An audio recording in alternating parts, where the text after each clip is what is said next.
Good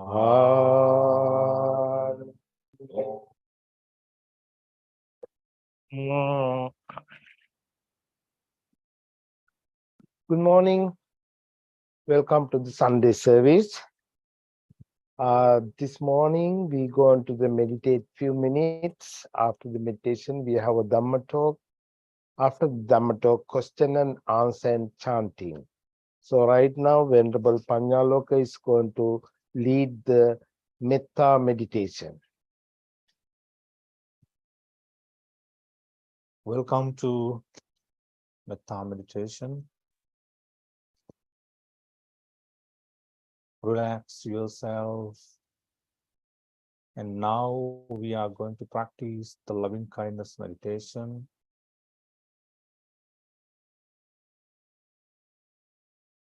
Feel the sensation.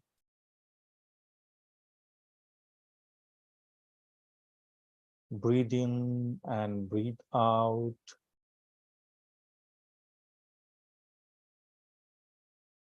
Again and again, breathe in and breathe out.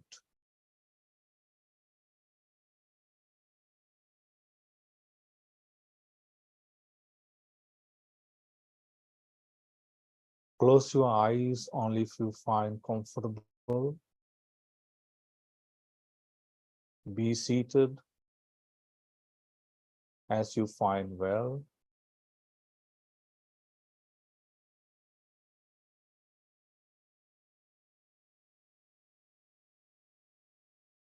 Feel the different sensations. Pay attention to the sounds in and around where you are seated.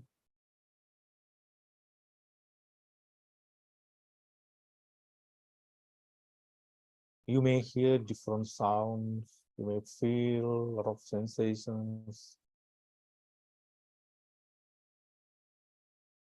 Feel everything and stay calm like this for a few more minutes. Breathe in and breathe out. And be aware of every time you are breathing and breathe out.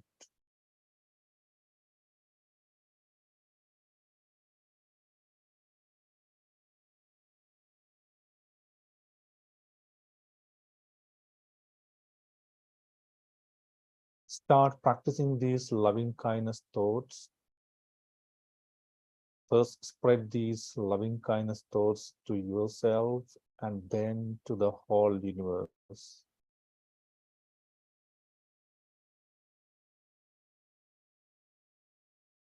May my mind be filled with the thoughts of loving kindness, compassion, appreciative joy, and equanimity. May I be free from enmity. May I be free from ill will. May I be generous. May I be gentle. May I be relaxed. May I be happy and peaceful.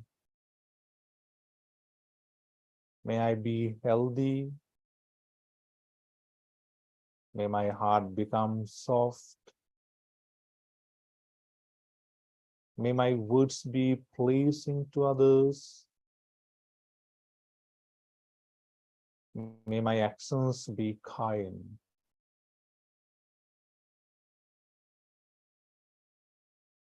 May all that I see, hear, smell, taste, touch, and think help me to cultivate loving kindness,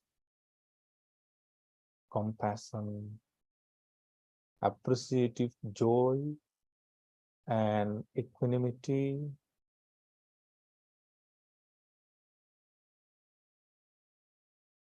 May they all help me to relax, May they inspire friendly behavior. May these experiences be a source of peace and happiness.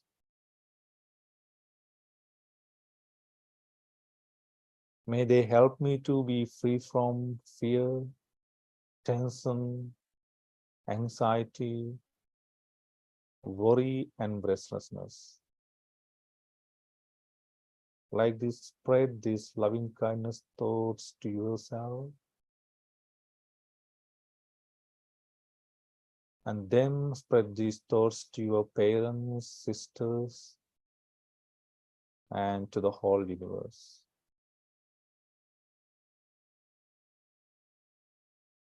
May my parents, brothers and sisters, Dharma teachers, teachers, well wishers, and all those who are indifferent to me be free from enmity, ill will, and grudge. May they all be happy, healthy, and peaceful. May all beings in the universe be well, happy, and peaceful. Like this, stay with these loving kindness thoughts for a few more minutes. Practice the silent meditation. And when you hear the bell, you can stop this meditation just for now. Taking a deep breath, practice these loving kindness thoughts.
Sadhu, sadhu, sadhu.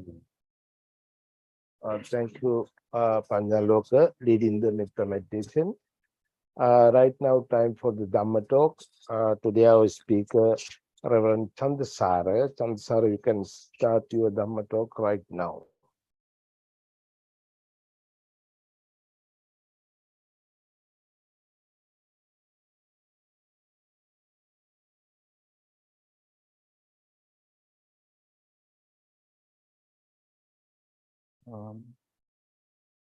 Venerable Mahasangha, dear brothers and sisters in the Dhamma,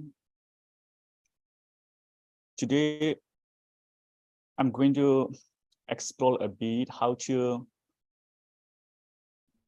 make the Dhamma live within us, how to grasp the Dhamma appropriately. And for that, I want to keep a topic from the sutta called Ani Sutta. I want to read the Pali section first. And also, I always feel comfortable when I start teaching the Dhamma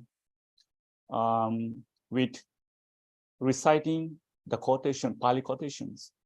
It's like something like in our South Asian culture, we think if we eat food with our hands using fingers, we feel more tastier than using fork or spoon. It's like that way. I don't know, like it's my kind of shortcoming, but that's the way I feel comfortable. So I start quoting Pali sentences from that Ani Sutta.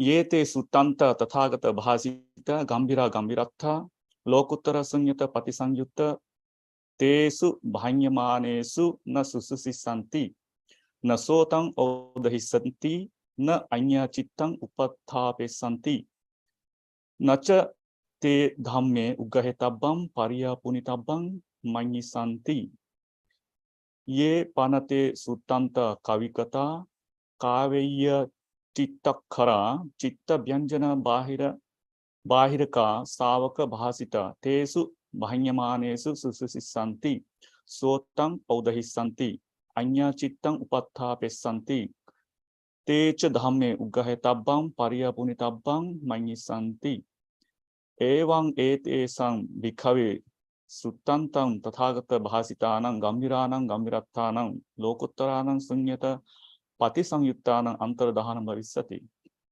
So I quoted this Pali sentence from the Ani Sutta. I think this particular sutta is supporting me to continue my Dhamma speak today. And I have a kind request. I should not be considered as a Dhamma teacher because I don't think I'm qualified to be a Dhamma teacher. I'm still a student learning the Dhamma. So consider me as a friend, as a learner in the Dhamma.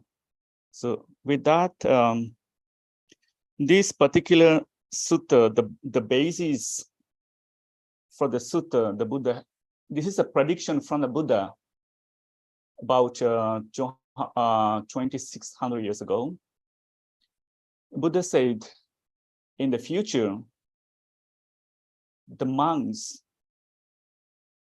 will not show interest in learning the Dhamma preached by the Buddha, the Dhamma that is very deep. It says,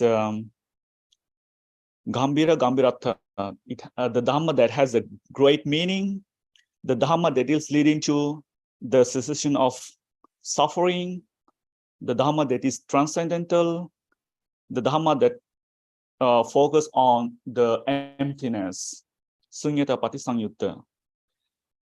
And these Dhammas are not pleasant, won't be pleasant in the future for monks, because they will always find pleasant, pleasurable interest in the Dhammas that is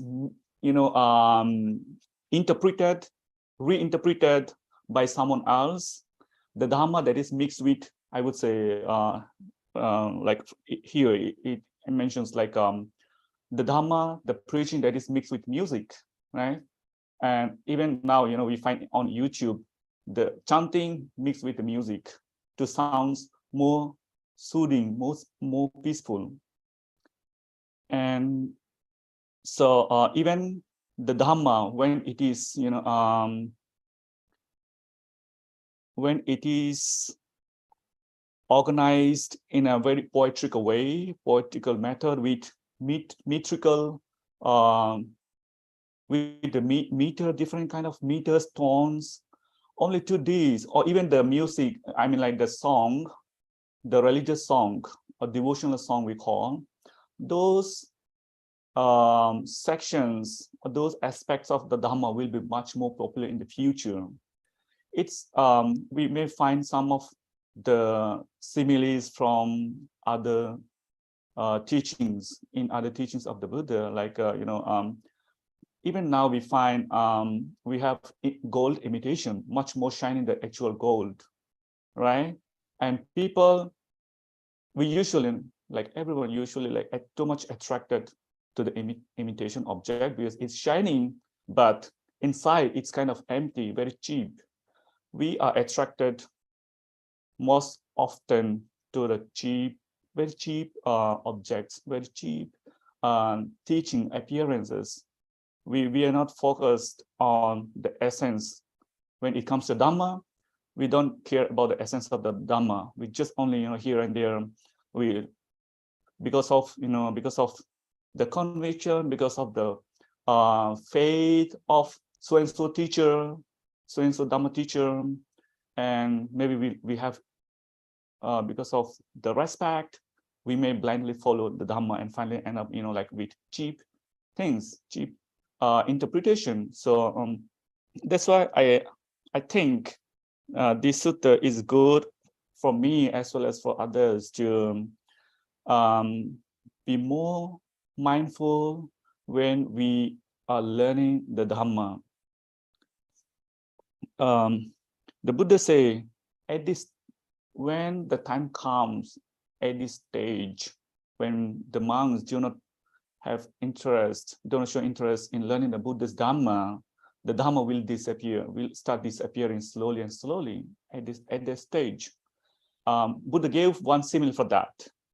The legendary story. In the legendary story, there was a person called Dasaraha. He may be the, maybe the county governor or maybe the king. And he had a big drum. The drum was used to announce. When he has to announce to the people, he used to beat the drum, and the specific sound has specific meaning. For an example, even when I was a kid, when I hear the drum sound very far away, very far away, maybe like 1 or 2 miles away, I recognize, oh, this sound is from a funeral house. This sound is from kind of at a festival. Even here, like a music, like we hear in the funeral is different from music in the concert. Likewise, this particular person has a drum in order to communicate the message to the people, to the countrymen, and the drum started splitting when the times go on. Like it's never permanent. Everything is impermanent, changing. Once we use, it's used up, wasting. So when the drum split, he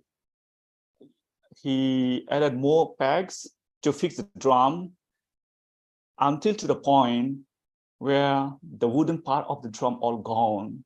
Only the heap of pegs remained. So in the same way, the teaching of the Dhamma, the words of the Dhamma will disappear, but only the misinterpretation, the decoration like music, or whatever, like we try to say like the contemporary decoration to the Dhamma, all those decoration, whatever we give interpretation, very beautiful kind of, denotation, meanings we attach to the Dhamma, we think that is good, but only whatever we add, the wrong interpretation will remain. So what happened that? The Adhamma will appear. Adhamma means opposite of the Dhamma. The untruth that is opposite to the truth will appear in the name of the Dhamma. That I'm speaking about the Buddhism, the Buddha Dhamma. So for this reason, Buddha advised us how to grasp the meaning of the Dhamma, how to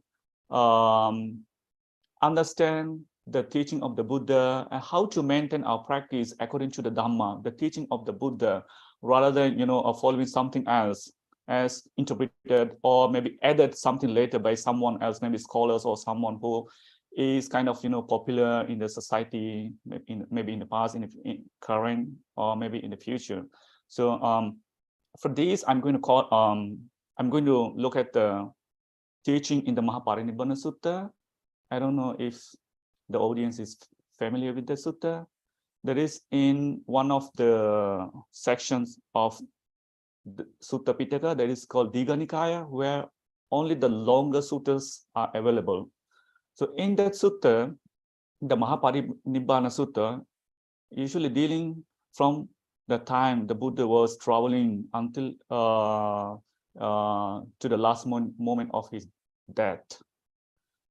According to this sutta, there are 4 instructions given by the Buddha, how to come to the Dhamma, how to practice the Dhamma. So I'm going to read the Pali, that way I don't misinterpret, that way I don't miss some of the essence of the teaching, and that way I don't add something that is not in the suttas. And sorry for that, I have to take time.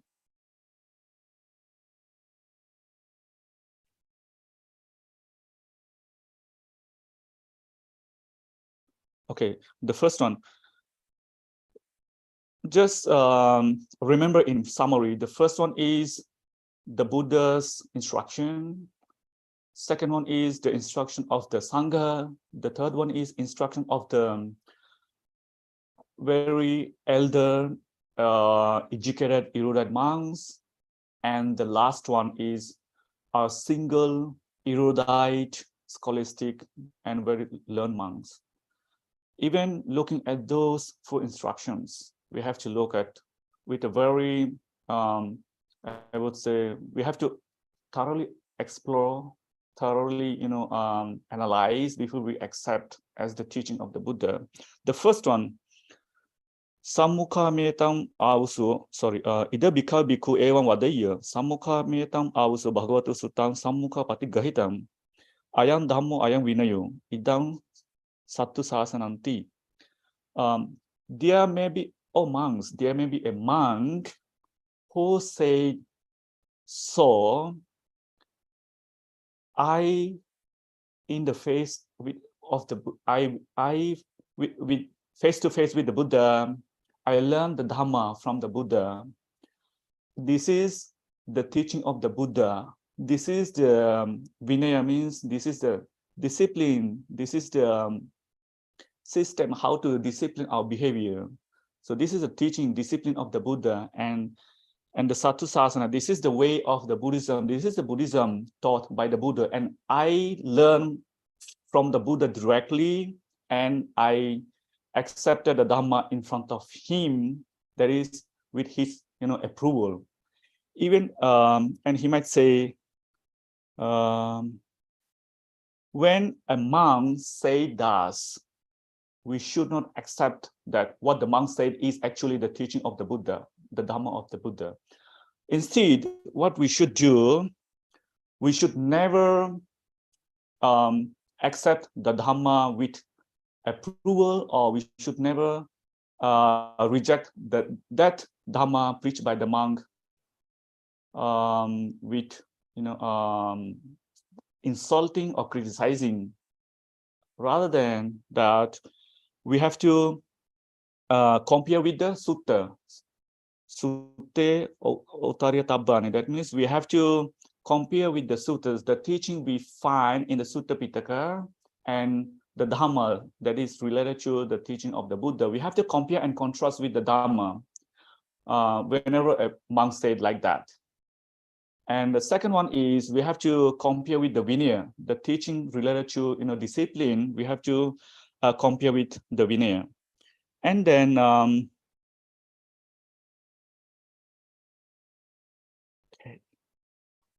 when we find the teaching the monk said to us is comparable to the teaching of the Buddha, to the discipline preached by the Buddha and to the Buddhism, only then we have to accept that this so and so teachings preached by this monk is actually the teaching, the words of the Buddha. And the monk who is preaching the Dhamma has well understood the Dhamma of the Buddha.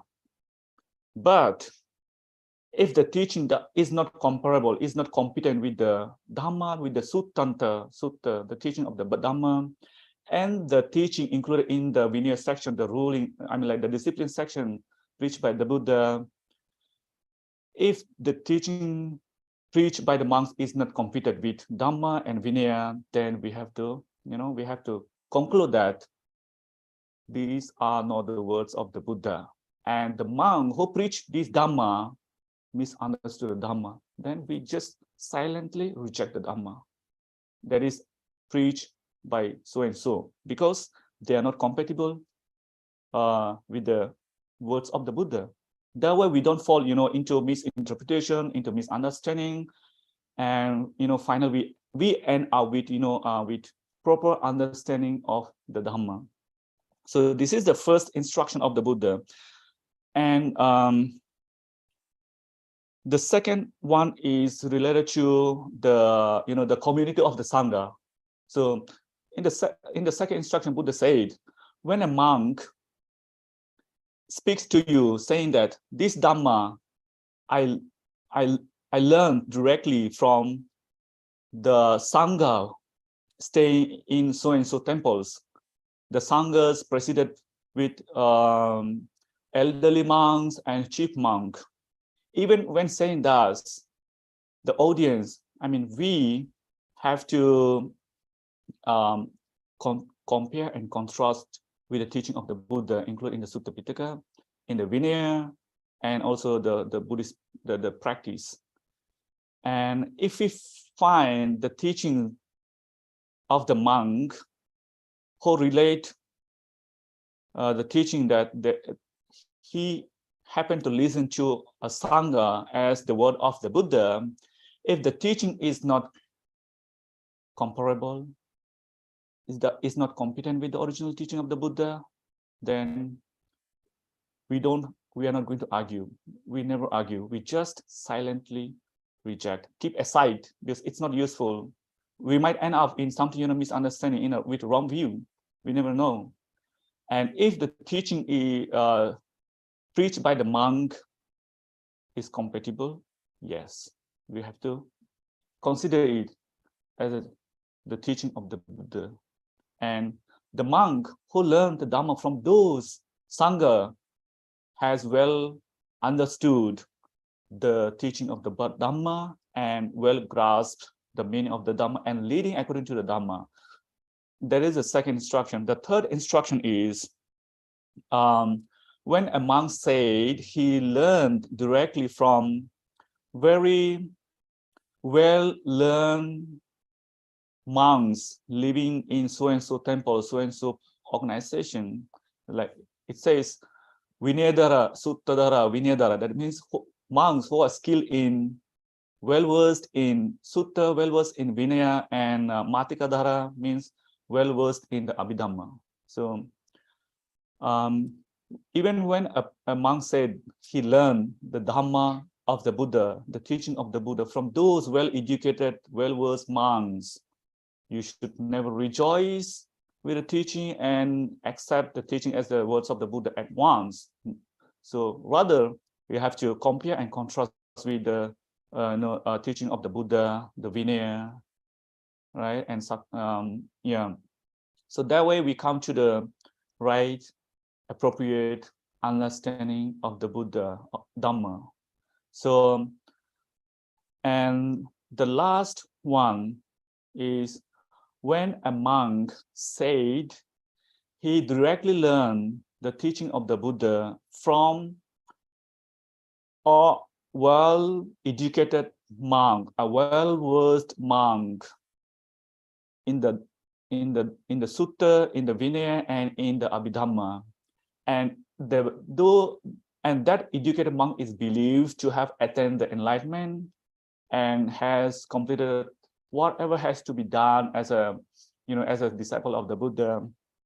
Even saying in such a way, and then relating to stories like I learned from this good well-versed venerable, even at the stage we should not accept at once. We have to compare and contrast with the teachings of the Buddha in the Sutta Pitaka, in the Vinaya Pitaka, and only if they are comparable, competent, then we accept this.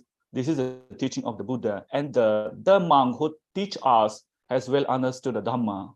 And if the the teaching preached by the monk is not compatible, we just keep aside, but we never argue, we just keep aside. The more we argue, the more we experience uncomfortable. But sometimes we are human nature, when we see, if I see someone, misinterpreting something that is not in the original text, sometimes, I may be upset, but that is a human nature. That is, like the human nature, I would say. Most of the unenlightened monks or the learners have experienced such, uncomfortability. But if we can, like remain silent, we just ignore, but we keep aside, the teaching that is not comparable with the teaching of the Buddha. That's good for us, because we don't have to stuck in the place. We keep aside and move forward in the Dhamma. So these are the four instructions of the Buddha. That is how to learn the Dhamma, how to grasp the Dhamma, how to come to conclusion that these are the teachings of the Buddha. These four instructions are I find very helpful when I'm learning the Dhamma, because I'm also a learner. That's why I don't consider myself a teacher. I consider myself always as a student, because I'm learning. And I'm going to summarize these four instructions again. That way we can keep in mind, even if like maybe slight roughly, The first one is the teaching directly when a monk said he learned and accepted the Dhamma directly from the Buddha. The second one, when the monk said he learned and accepted the Dhamma from the Sangha.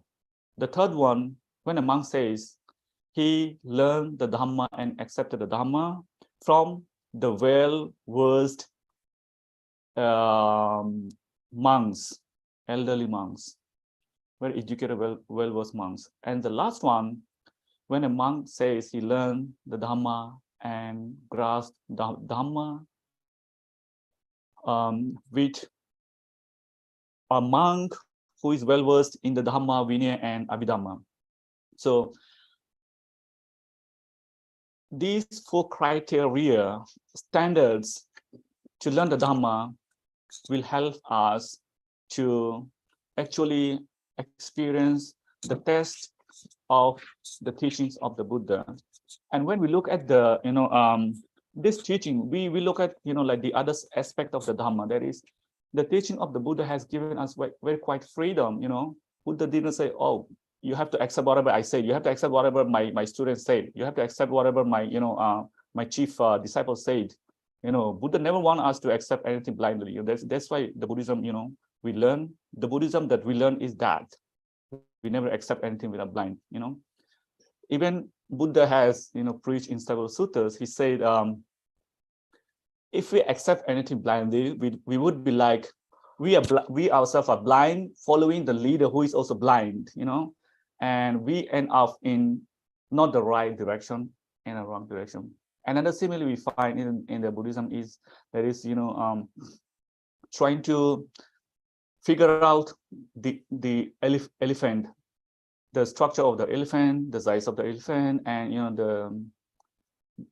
and a group of blind people, they touch several parts of the elephant, and they're saying, oh, the elephant is like this.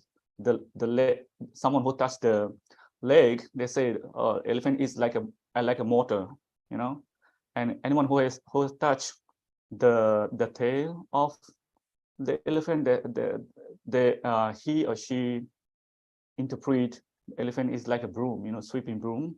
So like that way, if we don't have any criteria, if we don't keep any standard to learn a Dhamma, sometimes we finally end up with misinterpretation, and then maybe we might look into something that is some teaching that is preached by someone well respected in a society, and the teaching may be inside nothing, very hollow, inside maybe very hollow, but outside maybe shiny, like gold imitation. So that's why these four standards or criteria to learn the Dhamma is very helpful. And also, as I said, Buddhism, the Buddha gave us quite a freedom, right, to not to accept anything, blindly. Just have our common sense, use our intuition and compare and contrast with the teachings of the Buddha. So, and next sutta, I remember now, it's from the Kalama Sutta. I don't know, maybe some of you already have, heard the sutta called Kalama Sutta. That's very popular in the West because, because it gives kind of freedom in Buddhism. It shows much freedom. It says, Buddha said, even if when, you think the teaching, the discourses included in the books, in the holy books, you never accept the real teaching of the Buddha, because when the times go on, someone might add into the teaching, and then after maybe like 100 years, maybe 1,000 years, it might be considered as a teaching of the Buddha, and that way we might get wrong. So, and even there are 10 criteria in the Kalama Sutta. It shows how we come to the Dhamma rightly and how we understand, learn the Dhamma rightly. So another important of those 10 factors in the Kalama Sutta is like, we should not believe something that is said in the tradition that comes from, from lineage, like, oh, my father said this, my grandfather said this, this is our practice, this is the truth, right? Even when it comes to Dhamma, we should not consider that without thorough, analysis and evaluation, contrasting and comparing with the Dhamma, otherwise, we as a learner of the Dhamma might end up in very wrong conclusion, like the teachers in other religion did during the time of the Buddha. In several suttas we find a Brahmin, they used to say, apart from our teaching, my master's teaching, every other teachings are wrong. Idameva satcha modamanyam. Idameva satcha means only our teaching, our Dharma is true. The Dharma, the preaching by other religious teachers, all are wrong. Buddha never said that. Buddha said some of the religious teachings, they may be half true, right? Even, like the jhana, that is up to, 8 jhana, right? All those 8 jhana existed even before the advent of the Buddha in the Indian society. But Buddha never said these are wrong, these are false. No, because Buddha finds some of the teachings are half truth, and then wherever he finds he has to add more things, he added. Whenever he finds these teachings are wrong, he just keep aside. And the last jhana is the Buddhist jhana, that is Sangya Vedaita Nirodha Samapatti. So likewise, if we do not have criteria standard, we also will end up with such teaching like only our teaching is true, the teaching of other are wrong. Even within the Buddhist environment, we have Buddhist tradition, different tradition, like later traditions, the earlier traditions, when the time comes, and we might go, arguing, we might end up arguing, oh, my Buddhist tradition is the only right, other Buddhist tradition is wrong. We might end up like that argument, And the teaching of the Buddha is very, deep, but Buddha never said it's not impossible. Buddha said it's possible to understand, although it is deep. But if we are on the right track to understand Dhamma, it's possible. That's why Buddha teach his Dhamma for 45 years. If the Dhamma is very deep, cannot be understood by people, by the audience, he would never waste such 45 years. He would just pass away. So as a learner, I think it helps us if we have criteria to appropriately understand the teaching of the Buddha, the right teaching of the Buddha. And also, as I said, like we have different traditions. Even in the Sutta Pitakas, we have different teachings, different styles, different, even one model of the teaching might be interpreted, might be taught in a different way by the Buddha himself, because he was targeting, he was preaching to different people with different personalities. If I take myself and Venerable, we are not same. Our personality is different. Our capacity to understand the teaching is different. So that's why Buddha has to use different methods. We find different, but all are, when all the teachings are comparable with the teaching of the Buddha, they all are leading to the Dhamma, leading to understanding the Dhamma. It's like, we have the ocean, and there are many ways to go to the ocean. Like we have many beaches, we have like in the ocean, we have Santa Monica Beach, we have Long Beach. We have different routes to go to the beach. Like that, we have even in the Dhamma, we have different routes to understand Dhamma, to learn the Dhamma. And I think I will stop here. If anybody has a question or maybe like any discussion and I want to add something, you can add, and that way, I'm also learning, I can learn. So I consider it as a, sharing the Dhamma rather than preaching the Dhamma. So thank you so much. Have a blessed day. Thank you.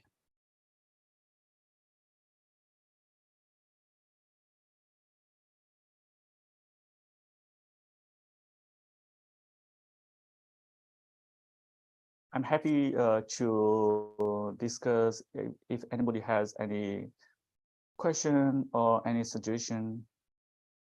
Thank you.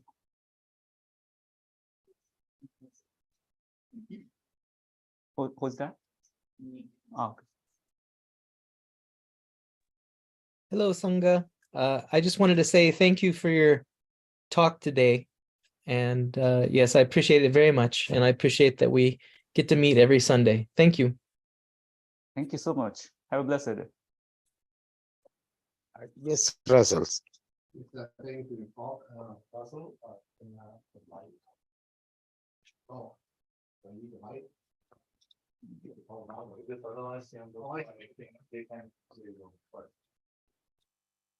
Okay, is this working?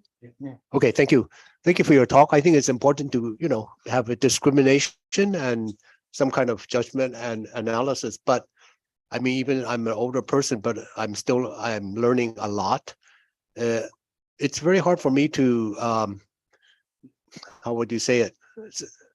Since I do not possess the truth and don't know enough yet, it's very hard for me to figure out what is, what to compare to. I mean, let me give you an example. When I was studying martial arts in China, I have many teachers, and I like all the teachers, but they all do not like each other. They usually say, "Oh, that teacher is not so good. they're only 5th generation, I'm the 12th generation, or I study with this and that person, and you should follow me and not the other person. So then when you go to the other person, they say the same thing to you. And of course, you learn a little bit from every teacher, but it's very, very hard as a learner to figure out exactly what is the truth or what to compare to, because you're still learning. So I always have that problem. And sometimes you like the teaching, but you don't like the teacher, or you like the teacher, but maybe you don't really understand the learning. So sometimes you're confused. Is it the teacher or the teaching? Sometimes the teacher is very pleasant and very good communicator. And so you feel very, oh, I want to learn, I want to understand. Sometimes the teacher is very strict, and but they're very good. And maybe it's very hard for you. One of my old teachers always kind of curse at me every morning and say, "You're so lousy, why do you learn so slowly? Even the white guys are better than you." And then after a couple of years, then actually I realized he was kind of correct. So my question is basically, as a learner, how do you distinguish between the teacher and the teaching, and what is true to compare all these different teachers, because they all hate each other basically, or they put each other down. Anyway, thank you. Thank you so much. It's a quite, kind of comments, as well as, it's kind of generating more thoughts. So yeah, as I mentioned in the the criteria how to understand the Dhamma, in the same way, if that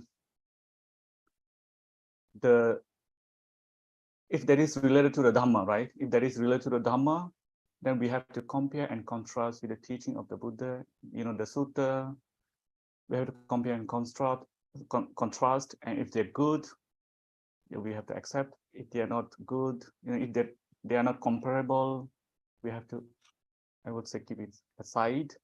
And even apart from Buddhism or practices of the Buddha, when we are in a general society, right?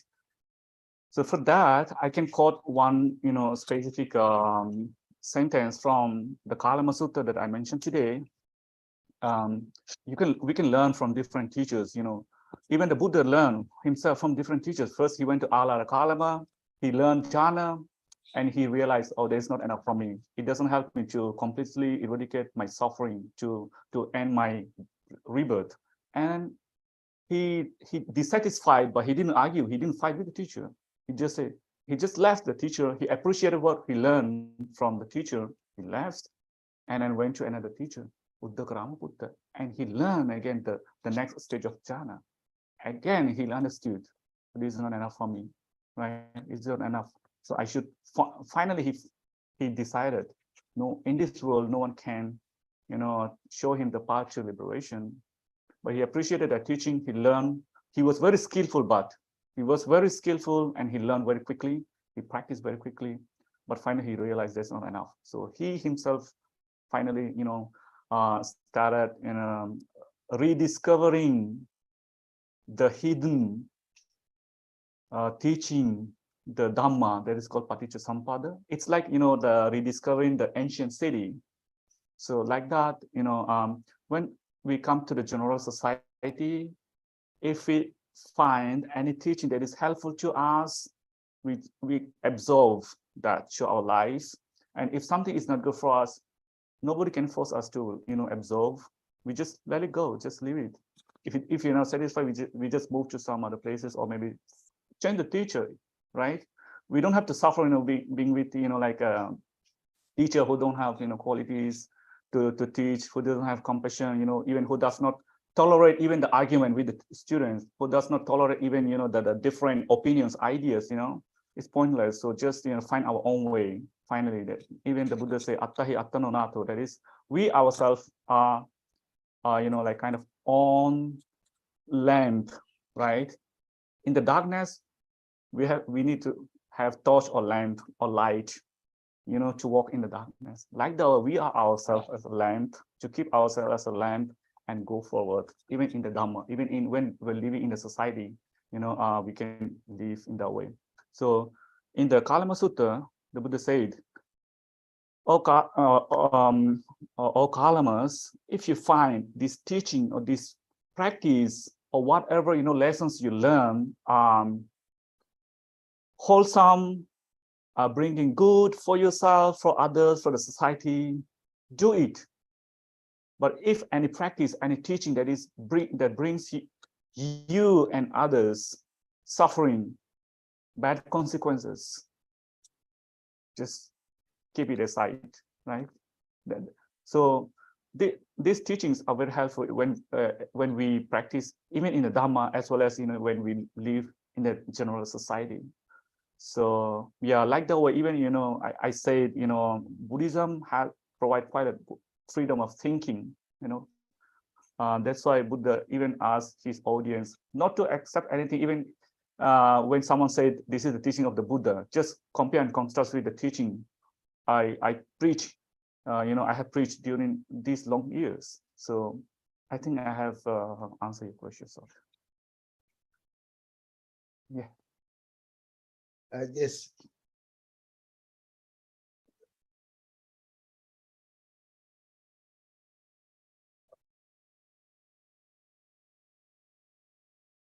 Thank you for your talk today. I think you're a wonderful Dharma teacher. And you pointed out something that's so important, which is it's all a process, and we have to be open to the process. Nothing is etched in stone as we try to apply what we learn to our lives.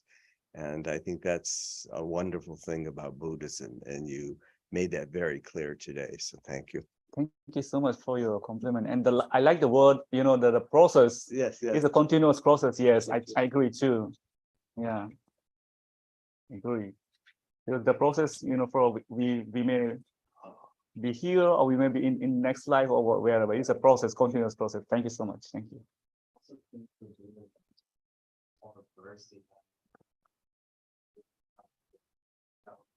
Yeah, true. Yes. Yeah. It wasn't just talking about as you go through all these verses and figure out lessons. So that kind of inspired me to feel like I'm not doing too good, I'm not doing well, I can control. And even the Buddha went through the process. Yeah. All these life Yeah. I agree with you. Yeah. That's it. Yeah. Even in Arya Pariyesana Sutta, it shows how Buddha, he was going through a process and finally he found his own path. Okay, there are one more question. I believe Judy, you can ask your question. Thank you. Am I supposed to use the electronic raise your hand or just raise my hand, or what's the right thing to do? Or raise your hand. Okay. In the beginning, I knew I was being unauthentic by listening to the teachings of others, which of course I had to do in order to learn just the basics. But eventually I got past that, and now there are things that I just know. And I love this part of it because it takes the doubt away, which is such a wonderful thing. So I just wanted to share that. But the other thing is, I find a contrast in the idea that to truly be a Buddhist, you have to investigate everything for yourself. That's what makes it real. And if you compare that with the concepts of karma and rebirth, which of course are not verifiable by us on this earth, happily, I have commitment to that through intuition and understanding, but I find it sort of a glitch in the teaching. Could you respond to that? Yes, thank you for your question. And when it comes to rebirth and karma, yes, they are not verifiable. And you say that you use the term like intuition. We can understand by using our intuition. That is, if we look at ourselves, even if we believe that, we are created, we human beings are created by so and so.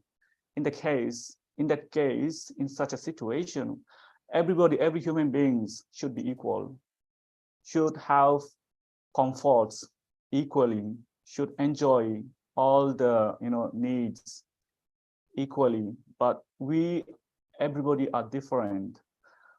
That with such intuition, with such clarification, we can at least, even if we do not, if we cannot verify 100%, we have more, probability to understand the karma. And even if, like the karma, that is because we're different, we have different personality, right? And the karma, I would say it's like intuitional. We have to understand intuitionally, right? And like that, even the rebirth also same. Although we see, the researchers, they have both researchers, somebody say there is no rebirth, somebody say there is rebirth, there are past birth, they are in an argument and counter argument. But if we use our intuition and use the teachings of the Buddha, as a Buddhist, based on the teaching of the Buddha and our Venerable has mentioned the term of process, we are a continuous process. If we are a continuous process, if we are living today, if we have a future, we had a past. So this is not our end. And also, the first one, in your previous section of the question, you were saying like we have to compare and contrast everything that is, as a Dhamma. At the point, I would disagree a little bit, because we don't have to compare and contrast, and we don't have to learn everything in the world. We cannot learn everything in the world. So we learn only what is necessary, what is needed, right? Because in some, in some sentence, in some books, chanting books, we might come across like, oh, the teachings of the Buddha is limitless. So, right? But we cannot learn everything. We have the, we don't have capacity to grasp, to memorize everything in the world we have. If we want to learn the Dhamma, as you say, the Dharma, the authentic Dhamma, the true Dhamma, so we have to select, or we have to be selective, and we have to know what is important for us, what is not important. What is the Dhamma that I have to learn? What is the Dhamma? And what is the teaching that I don't need to learn? So in that way, like if we are selective, if our selection is, proper, appropriate, then we don't have to worry so much, outside so many, so much extra things. Just select the right thing, continue with the right thing, and there is a continuous process. We are learning, learning. Going forward, sometimes we may, we may have to step back, to generate more energy to go forward, like that, like kind of trial and error. But if we have intuition, if we have kind of like experiences, more experiences, learning the Dhamma with comparison and contrast, that way we get into the right direction, selecting only what is necessary for our path. So hopefully I answer your questions. Yes, thank you. That was a great answer. Thank you so much. Thank you for everybody. Thank you, Chandrasara. It's a great talk, because we are almost 12:10, so we have to stop the service. So we'll chant the page 4 and page 10. Before that, I want to mention the next Sunday, which is July 30, we have a chanting and meditation. Reverend Kashanti is going to lead it. Chanting and meditation. Please come to temple. Temple is open for everybody. If you don't have parking space, we have parking behind the temple. It's open. Please come and join in temple. That's a good thing. Thanks for everything. We're going to chant the page 4 and page 10. Namo tassa bhagavato arahato Samma Sambuddhassa. Namo tassa bhagavato arahato Samma Sambuddhassa. Namo tassa bhagavato arahato Samma Sambuddhassa. Buddhang saranam gacchami. Dhammam saranam gacchami. Sangham saranam gacchami. Sentence beings are numberless. I vow to save them all. Deluding passions are inexhaustible. I vow to end them all. Dharma bliss are limitless. I vow to study them all. Buddha's way is supreme. I vow to attain it. May suffering ones be suffering free, and the fear-struck fearless be. May the grieving shed all grief, and the sick find health relief.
Thank you again for everybody. Thanks for all the monks here and all the members here.